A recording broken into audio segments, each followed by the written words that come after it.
یه مهمان بسیار خوشمزه، خانم آقایان مستر تستر.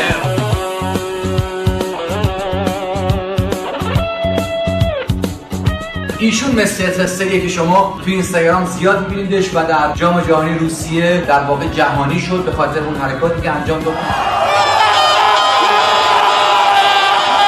بله من فکر کنم گل شده، بعد کلی هم خوشحالی کردم، جیغ بنفشی که معمولا مثلا اش میریختی. خیلی جالبه که یه ایرانی اصلا کارش تست غذاست. رستورانایی که میگه غذا تست میکنی شما مجانی غذا میخورین؟ نه حتما باید هزینه‌شو حساب کنی، ولی هیچ وقت رو به مردم نمیگین. یعنی اگه غذا بد باشه بعد می‌نویسیم بی خبر حتما باید تست کنیم. دست من به این درشتی این دیگه نمیاد بیرون. شما فکر کن اگه برسشونه باشه مثلا جان مثلا من سلام بذار رو شکم بخوام. واقعا طبیعی مثل قرقوه. پشم تسته چه بالش